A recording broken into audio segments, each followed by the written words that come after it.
let's get started with some of the questions that the public have put in advance. And the first is from Richard, who we don't know where Richard's from in West Mercia, but he wants to know, what are the police doing to address the theft of equipment and livestock from our rural communities? Okay, well, thanks, John. Thanks, Richard. It's probably quite a good one to start with. Bear in mind we're a predominantly rural force, and this is about as rural as you can get it in any question. West Mercia deals with two types of rural crime. You have very specific rural crime, which this question sort of gets to the heart of: theft of equipment for the agricultural industry, and also the theft of livestock, both of which we have well-trained officers who specialise in this type of crime and will provide a very localised service to respond to the particular needs. We also deal with all other aspects of crime which just happen to be in a very rural area, and that pretty much takes into account of all sorts of things that we deal with, whether it's criminal damage, violence, theft, burglary. It just happens to be in a more rural context. It is very important to us. It's important for the local policing teams, and this will probably feature in most of the answers we give, but we've recently reissued some details of local police officers to our neighbour policing teams, where people such as Richard can contact the inspectors, sergeants, PCs or PCSOs in the neighbour teams and discuss their very local issues with them, and they can deal direct with them through their mobile contact now, and I would certainly encourage them to do that. It's good to hear our local policing teams embedded in the community are now directly contactable. And you touched on an interesting point then, Anthony, around rural crime isn't a new type of crime. It is just crime that happens in that rural setting. How do you, as chief, rate and indeed know whether or not we're good at dealing with crime in our rural areas? Do you have a separate set of measures, and how do you keep your finger on the pulse to see whether or not we're having the impact that our community wants us to have? Yeah, well, of course, the very best feedback is from the people who are directly affected from these communities, and we have a very good network out and about to find out, and rural crime and the crime that goes on in these remote areas is very much one of the priorities that will be raised, and in fact, if you go onto the website, you can see that this is one of the priorities that we do feature. So we get that direct feedback, we survey, and we also have a network of dedicated officers who specifically work on this full time. But Amanda, is there any more on the... Yeah, I mean, it's just to add really, some of the great work that our teams are doing are around the We Don't Buy Crime initiative, and we don't just use that for dwelling house burglaries, we also use that across the rural communities as well. It's really important to be able to break the cycle in terms of property and the avenues that property is disposed of, and using We Don't Buy Crime, smart water, property marking is a really great initiative in order to be able to do that. The other area that we really have a focus on is around our watch schemes, and again, I can't praise enough the activity that happens there and the intelligence that we get coming back that allows our officers to be able to pursue investigations and act upon information coming in, and be able to pursue those that are, sort of identifying and targeting rural properties. Both my predecessor and I have invested in our rural element of We Don't Buy Crime. How do we make sure that we are getting best practice, the other areas, successes that were replicated here in West Mercia? Because you're involved in some of the national work, aren't you? Absolutely. And I think very much we've been really lucky to have the assistance of Warwick University in understanding exactly what We Don't Buy Crime brings to communities. It's been able to assess the impact that it has. It's been able to assess the positive reductions that we've seen, and very much working alongside the lead for that particular initiative. We've been looking at new ways of working, new opportunities, and making sure that is spread across West Mercia, so that we get that, those great reductions that we've seen. Good, sounds good. Do you want to put the fourth question, Thanks. Tracy? Can I just add one other thing Sure, in of there, course, as well, yes. and that is around, because obviously you yourself employ business and rural officers. There's one in each community, and they do an awful lot of tack marking and property marking, and I would encourage any people in the rural communities to get hold of those business and rural officers to have their property marked and do all sorts of safety precautions in there around their properties. Right, question number 2, and this has come from 3 residents from West Mercia, so you can see it's obviously a big issue for people. This is from Kath from Shifnal, James from Kidderminster and Sue from Redditch. And all 3 have concerns regarding antisocial behaviour in their local areas. They've added here about vandalism and threatening behaviour, smoking of cannabis they've specifically put down, and vehicle damage. So they are asking, what are the police doing to engage with local communities to understand their concerns? Okay, thank you. And yes, following on from the previous answer, very much this is the raison d'etre really of our local policing teams, our neighbour policing teams, dealing with antisocial behaviour, dealing with the low-level drug usage, making sure we give a proportionate response to that, minor damage, and just general kind of nuisance in the areas, which does have a very significant impact on the residents. So each of the neighbour policing teams who are kind of on-the-ground problem solvers are supposed to identify with residents and the local communities and partners what are the issues, because these will vary in different places. They then publicise what the issues are and then jointly tackle those concerns.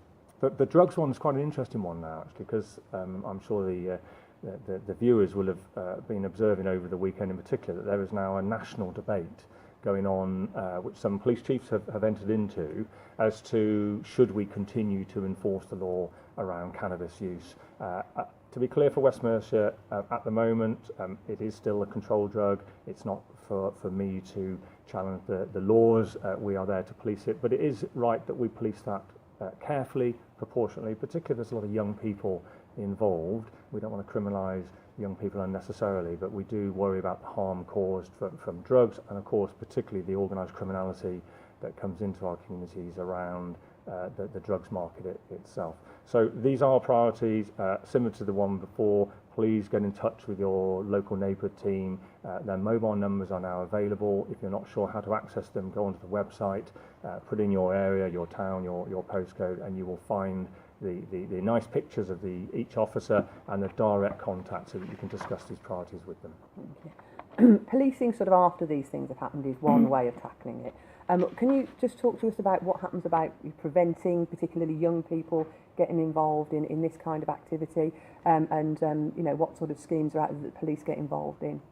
Well, there's a whole range of schemes that we're involved in terms of preventative activity that range from our PCSOs and their involvement in local schools right to our cadet scheme, in which we work really hard to instill those values around serving the community, being a responsible part of the community, and particularly for young people who may be at a difficult time in their life, making sure that they choose the right pathway. I know that from a policing point of view, we're involved in that. I know from a Police and Crime Commissioner point of view, you're also involved in that.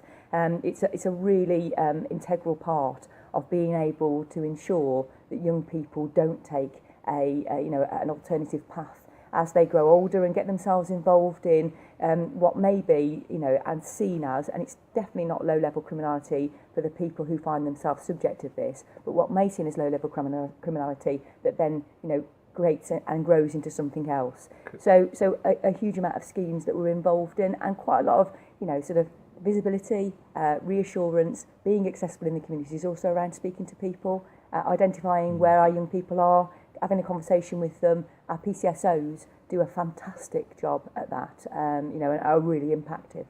It's great to see recently, we touched on PCSOs, the force advertising for PCSO roles and making sure we're fully up to establishment. We're just talking around drugs, and we've had a question in from Keith in Bromsgrove, Bex in Shrewsbury, and Nat in Wem, who are also concerned about drug dealing in their area. And you both touched on some of the more local activity. Can we just expand a little more about what the force is doing to tackle the supply of drugs, and indeed how they are being brought into our area and then of course being distributed, disrupting that part of the process? So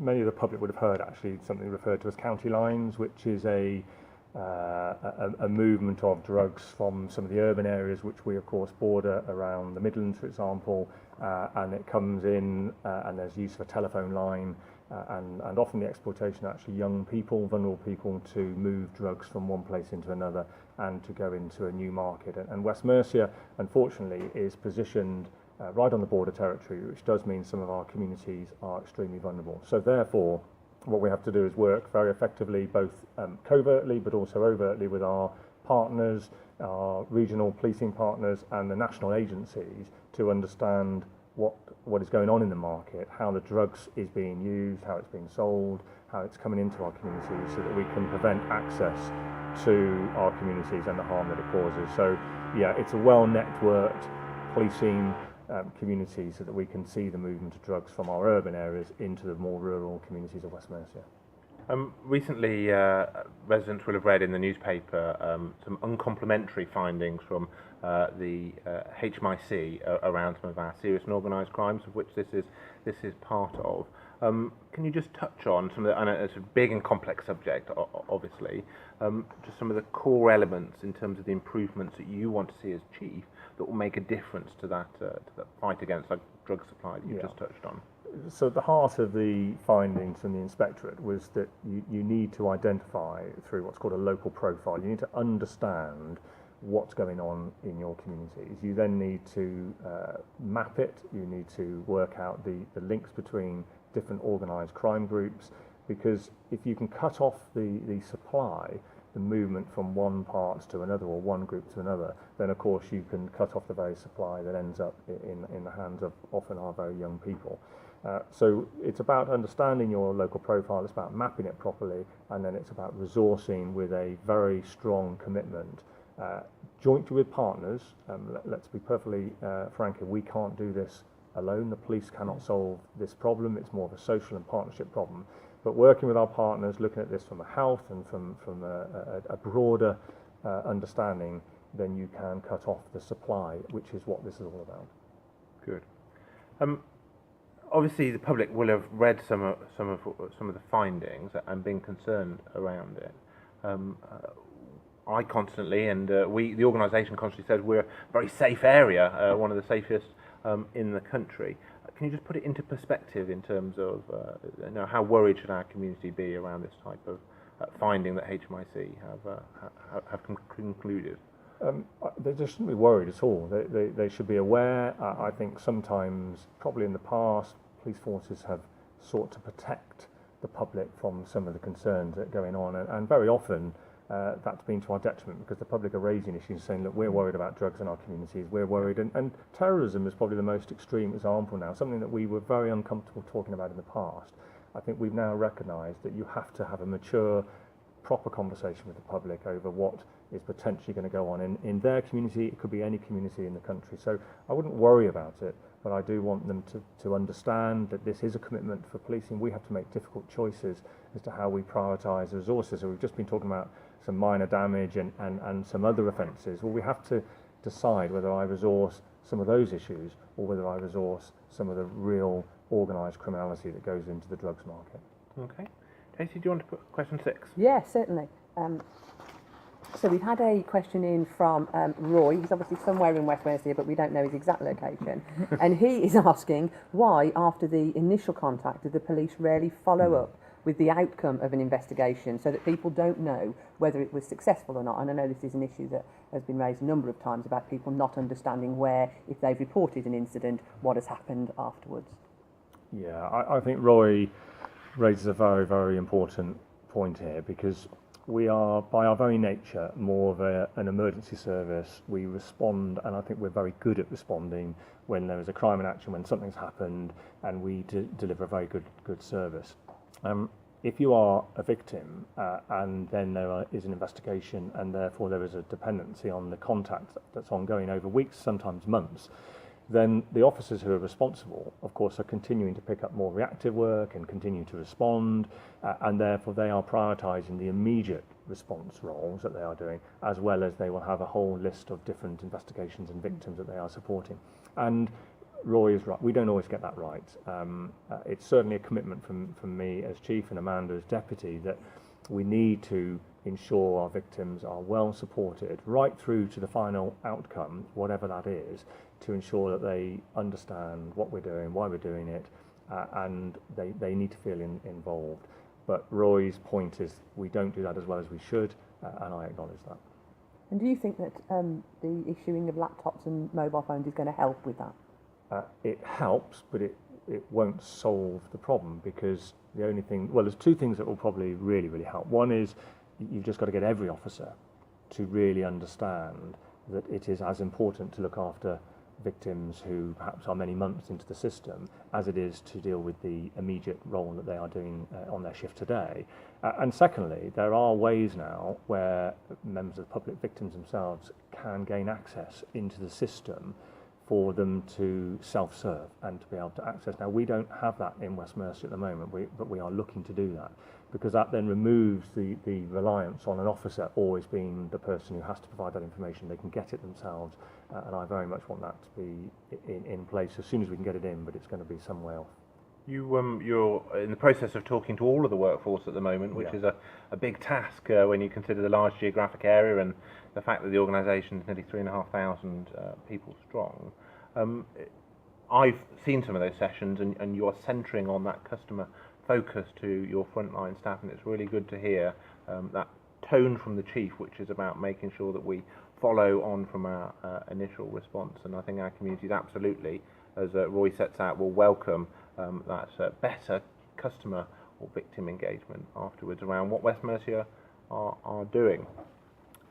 While we're talking around follow-up and the police response, Michael from Telford put a question in around social media. His daughter posted a picture on Facebook of somebody breaking into their car, and within a few hours, the power of social media, they were able to identify who it was. His question is around why are the police in general not using that power of social media in the way of gathering intelligence and information, whether it be social media, whether it be dash cams, whatever it is. Why aren't West Mercia sort of being at the forefront of some of these things in terms of how we can use the community to give us the intel? We certainly aren't at the forefront, and again, I acknowledge that. However, I think we're getting there. I think we are improving. We're certainly using dashcam evidence and body-worn video and publicly available information in a way perhaps we didn't in the past. We've given technology to our frontline staff now, which allows them to access information and to transfer information around. But we are a little bit more constrained by certain procedural rules, certain evidence rules, so we can't do some of the things that the public would perhaps like us to do, to immediately put images out without any understanding of the potential consequences if this went to court, or indeed the consequences of that information being incorrectly used. So we do have to have a look at these things quite carefully, but I acknowledge the overall point, which is we can do better on this, we need to do better, we need to play a bit of catch up, we need some staff who really understand how to do this, which is another thing. We probably make the mistake sometimes of thinking you can just update yourselves by giving some new technology. There is a different skill set here, and we are recognising that and bringing some of those people into the organisation to work within our corporate communications team. Okay, that's good to hear, because social media is definitely here to stay, and indeed, hopefully, we're live on Facebook now. If it's working. If we haven't dropped off, as they say. I just want to touch next on around responding to communities' concerns when they call for service.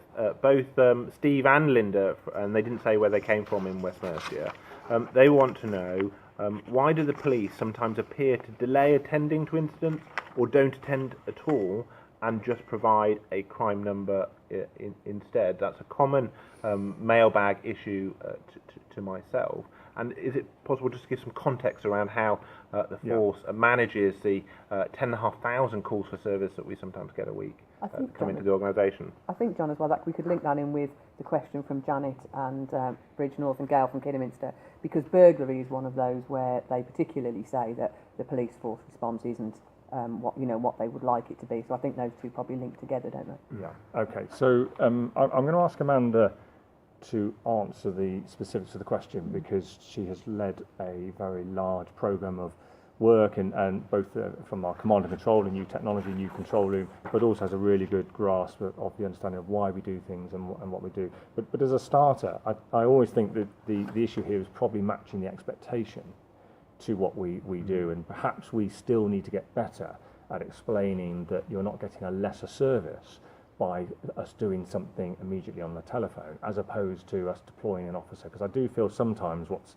implied in the question is that somehow they're not getting such a good response as perhaps they would have expected. So, Amanda. Yeah, so from the point of view of, if you call us on the 999 system because you have an emergency, we will respond, and our aim is to respond to that call within 10 seconds, and then to respond to it from a police officer attending within 10 minutes, within an urban area, 20 minutes within a rural. And we do fairly well in terms of being able to maintain that. We certainly work very hard at our performance on our 999 to make sure that we pick up those calls, because we're an emergency service and those are people calling us because there is a situation which they need immediate help at.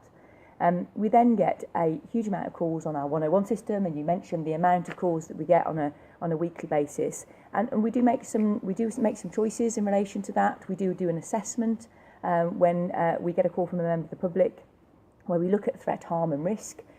We look at the evidence that's available, and we will make a decision on some occasions that we are able to have a conversation over the telephone, gather all of the information that we need to fill out a crime report and to put that into an officer's basket for an immediate investigation, to prevent somebody waiting for a period of time to see anybody at all, or to get the information that they need in relation to crime reference numbers, etc. And that is just as effective, just as efficient. It allows us to be able to make a proper assessment. It allows us to be able to prioritise the officers that we have working there and then, to be able to respond to the emergencies that we have, and to be able to respond to people that are in a vulnerable situation. As far as burglaries are concerned, we try incredibly hard, and we've been through a process of reviewing how we respond to burglaries, because I absolutely appreciate what an impactive crime a burglary is. An invasion of somebody's privacy is incredibly upsetting for victims of crime. We appreciate that. We also do an assessment in relation to what forensic evidence is available and what priority we give to that in terms of being able to respond to it. So we look and continue to review that, and certainly in the work that I've done to ensure that we have a fit-for-purpose sort of facility and a command and control system for the future, we've done a huge amount of work to look at and to track calls that come into the service, to understand where we don't give the best service that we possibly could, and we've sought to be able to manage that with the resources that we have and the demands that we have coming in. In essence, we try our best with what we have, and we make sure that we prioritise emergencies and vulnerability. I think we've done a huge amount, I know we've done a huge amount of work around, I suppose, trying to get the public to think about what they're calling the police for, to think about the purpose of their call, if they're calling on 101, and we've done quite a lot of work around identifying whether it is a police service that is required or whether it's another service that's required, that we can respond properly to those emergency and priority calls that we get coming in. Because from a public point of view, it can sometimes feel that the information or the report disappears into the organisation and that nothing is happening. Whereas you're both very clear, work is happening, the assessment of the call, and then a proportionate response to it. I think it's clear that the public don't always know what activity is happening. And when we look at confidence figures for the force, compared to private sector, they're high, which is good. But your aspiration is to go higher, Anthony. Absolutely, and I welcome that. But when we analyse the confidence, it is follow-up, the bit that happens the initial contact, that is consistently low and indeed drags down overall performance. Is it possible you can just touch on what it is we are doing around that follow-up element, and indeed things like We Don't Buy Crime and all the other tools that are out there to help support that? I mean, so just to I'll just go back to burglary and just try and give an example that I think might help. So we know that the majority of our burglaries are committed by a very small minority of individuals who, we have identified mainly within our integrated offender management teams, who are leading chaotic lifestyles, who may have issues with drugs and they may have issues with alcohol, as well as many other issues in their life.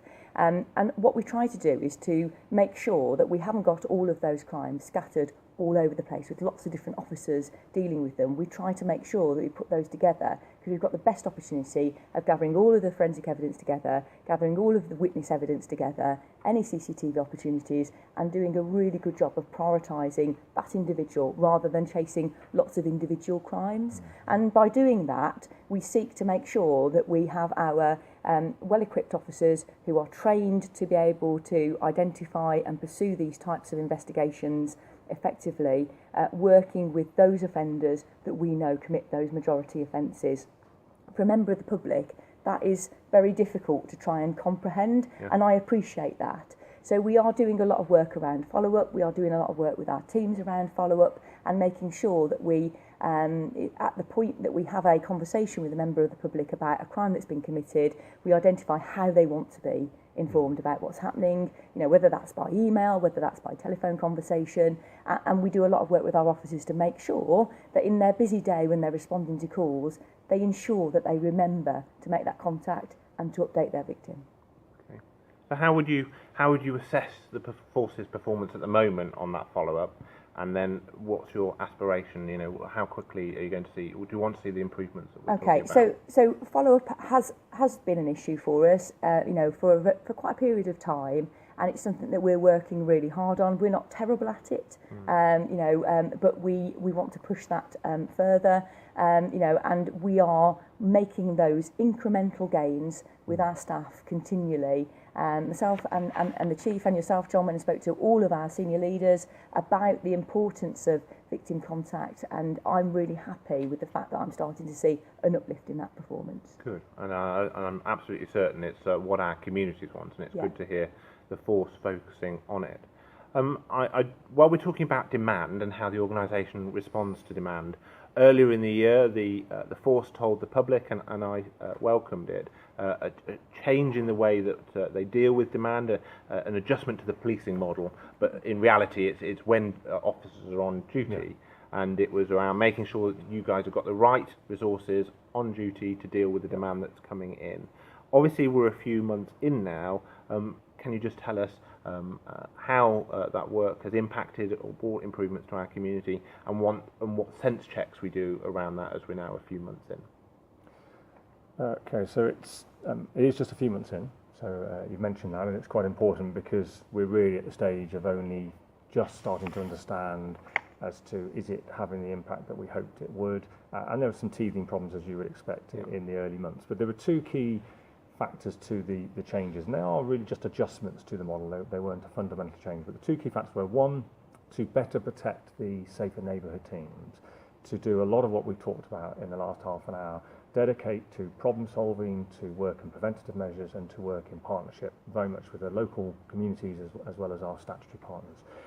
And a big part of that was to issue out their contact details, make sure they are in post and they are available and accessible. And we are largely there or thereabouts. We've still got some vacancies which we are rapidly backfilling. You mentioned the fact that we're recruiting PCSOs and police officers as well to ensure that we get all of those posts filled. So if you do find that you have a vacancy in your area, it is going to be filled very, very quickly.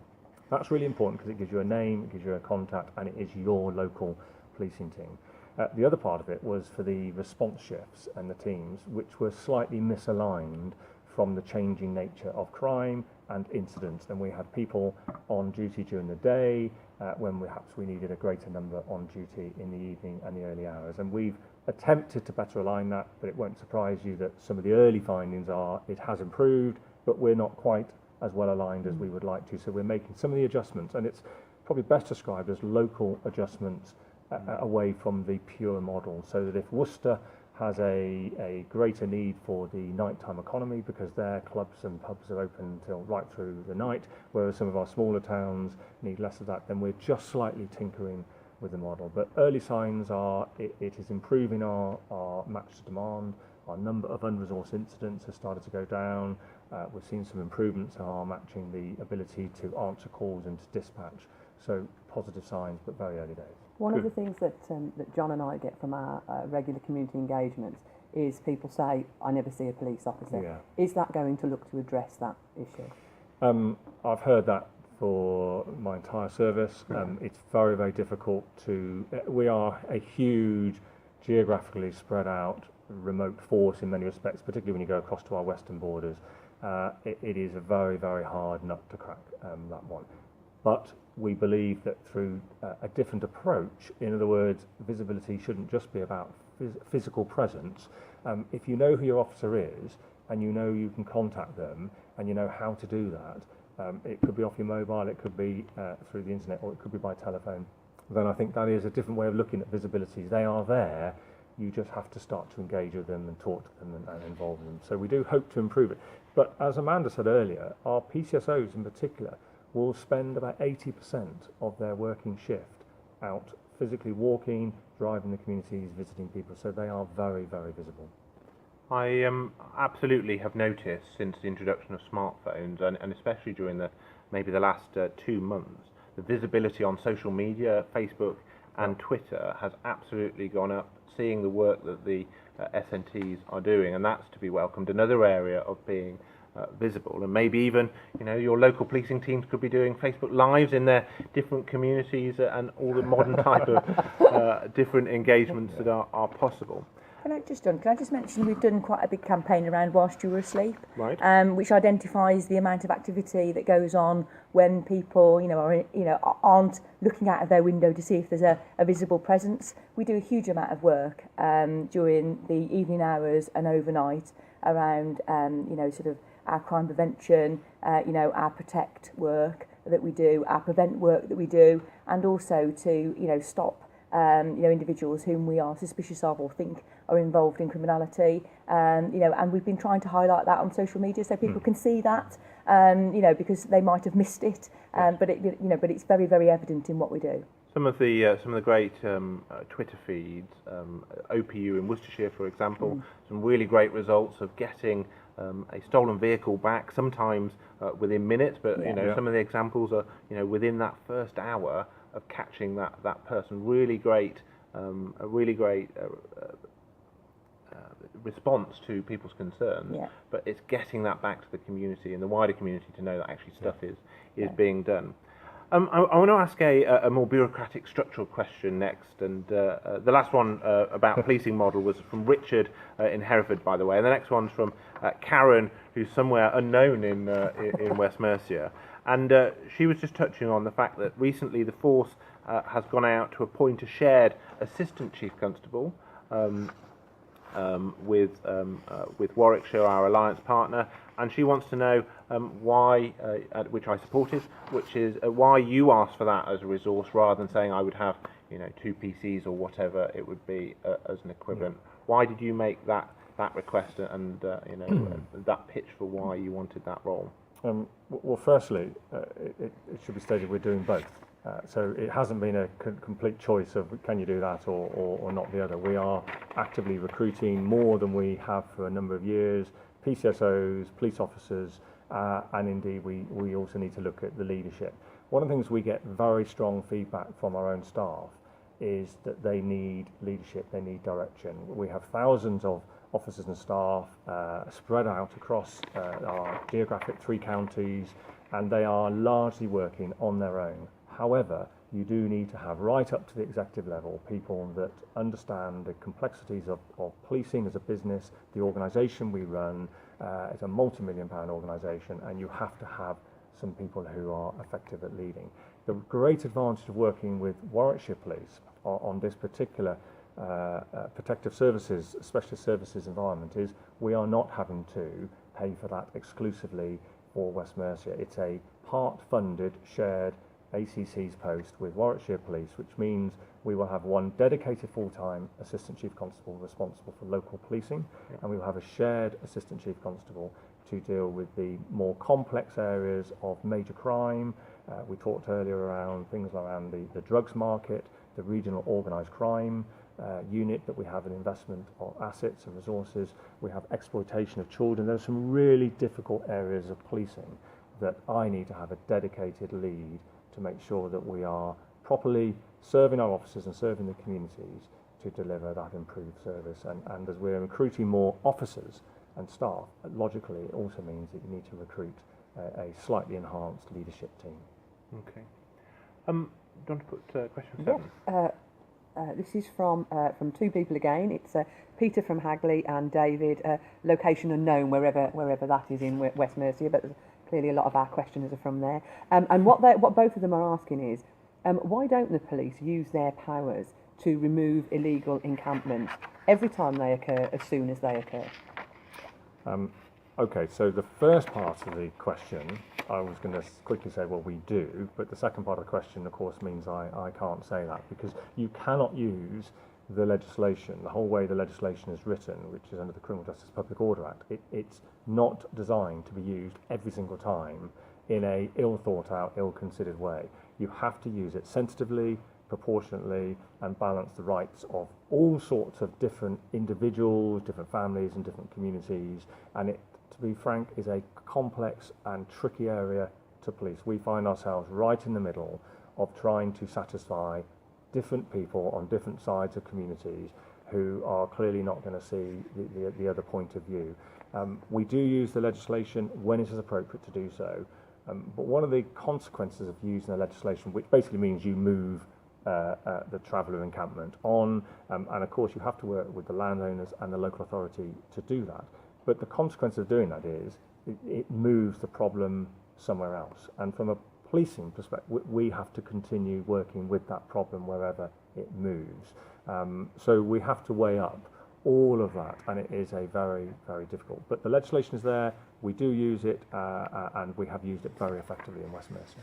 When we look at the force as a whole, it's not consistent, is it, across the force? You know, it's quite stark in Worcestershire, the difference in reported numbers, and that relationship with those local authorities, absolutely vital. And any help I can give as Commissioner to make sure that we are supporting our partners to provide transition sites and all those kind of things, absolutely Really we need important. to do. It's a whole system approach to what is a very difficult issue for some of our We certainly prioritise, especially if you know, that's on a you know, a local play park or a public space. You know, that's you know, obviously something that we think about as well.